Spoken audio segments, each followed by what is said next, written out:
The city of St. Joseph is in the middle of talks concerning personnel and pay issues with the St. Joseph Police Department. Our special guest tonight on Community Conversations with Charles Christian is Detective Brendan McGinnis, Vice President of the Fraternal Order of Police. Charles. All right. Thank you, first of all, for taking the time to be here tonight. Our pleasure. All right. Glad to see you. Right now, I'm going to ask you a little more about Fraternal Order of Police, but the first question I have is, what are your current feelings about the council's response to the recent protests of the police? How are you feeling about that, and where do you see that going? We feel like they made a very decisive action once the concerns were brought to their attention, which is what brought that to a quick resolution. We didn't want to be out there, but we felt like the council and the community need to know where we stood, and they heard us, and I think we've reached a resolution.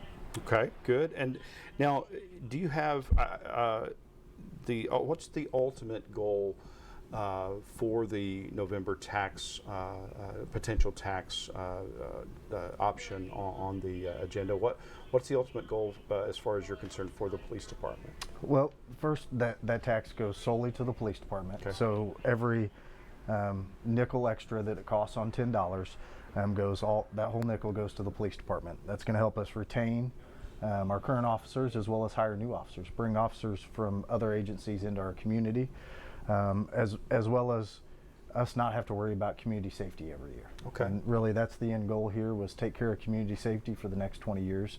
And that tax helps us accomplish that. Okay, and you say the department, I've heard from the chief and from you, the department is still down personnel quite a bit, right? Yes, we're currently down as of today 25 officers. Wow. We're hoping that the way the momentum's going and with the action the council took, that we'll start decreasing that. Sure. Very shortly. And what happens in regard to that process? I know, just like any other place, you have to draw people and train them and things like that. But are there any end in sight in making that number go down significantly? Yes, we've actually had about eight officers from outside agencies reach out to us and ask whether or not they should wait till November. Okay. To apply. We tell them no, please come. Okay. Those are our quickest people that we can put them through a short abbreviated training period, and then they're of benefit to the community immediately. Okay, good. And now, if you could, or if the Fraternal Order of Police could, or whatever, given the current needs, what are the priorities for placement that you would have right now if officers, let's say 15 officers were able to apply or something like that? What are some of the priorities that you see in regard for where the immediate need is for an officer? Those would be in our patrol division, and that's mainly what the community deals with on a daily basis. Okay. Those would be the ones that come to your house when you call. Okay. We're operating way below the 15 that we should have. We're averaging 7 to 8 officers on the street, okay. So about half staff at this point.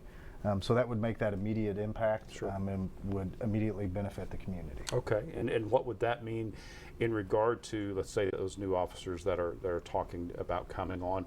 What benefit after November, once if this passes, what would be the immediate benefit for them? The plan that the council presented us provides them an opportunity to continue to enhance their salary by 3% every year. Which gives that attractiveness that other agencies, surrounding agencies, offer their people as well. Okay.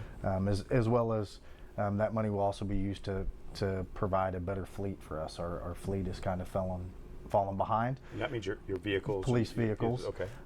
So we'll be able to bring that up to speed. Okay. So it's a holistic approach that we have guarantees in our contract, sure. As well as by the ordinance, that every penny of this will be spent towards the police department. Okay, and did you feel like with the protests, and I know that folks use some of their vacation time, they use their off-duty time, and all that. Do you as a group feel like that you sort of got from this what you were hoping? Yes, because ultimately the community showed that they support us. Okay. And they supported us very well. Okay.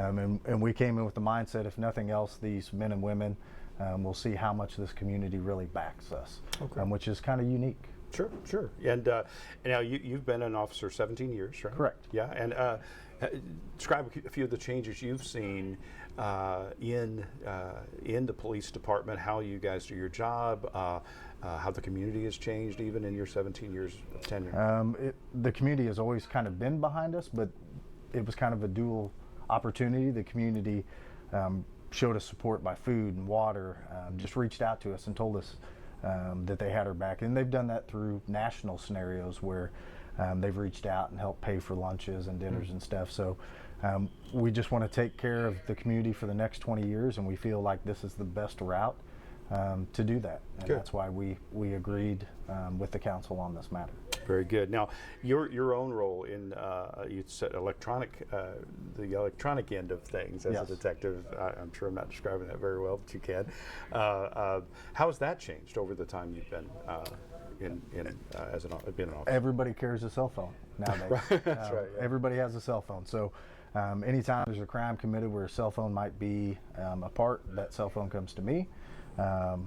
And I process the cell phone, get the information off of it, and then pass it on to the other detectives that will be working the case. Okay. But there again, not to keep going back, but Sure. but that tax will help fund that unit. It helps keep us top of the line instead of being behind. Okay. And that's another critical role in solving crimes. It's not like on TV where we have a magic spray. Sure. But it does provide us the techniques and the resources to be able to solve crimes. Great. Talk about SROs, if you will, for a minute, if you could. They're our school resource officers. There's obviously a lot of conversation around that because of national concerns that have come up.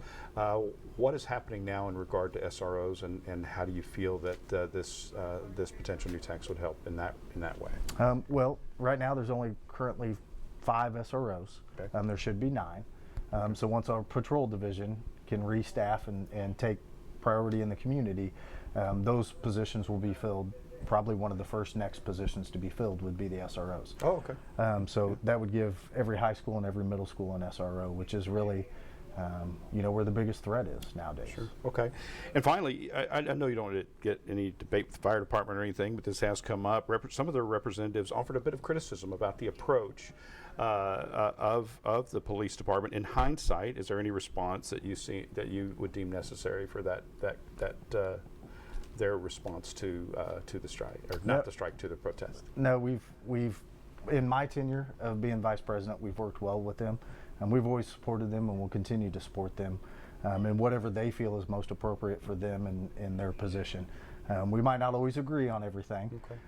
but we will continue to support them, and that's just how we operate. Okay. Detective McGinnis, thank you so much for Thank joining you. us today for Community Conversation.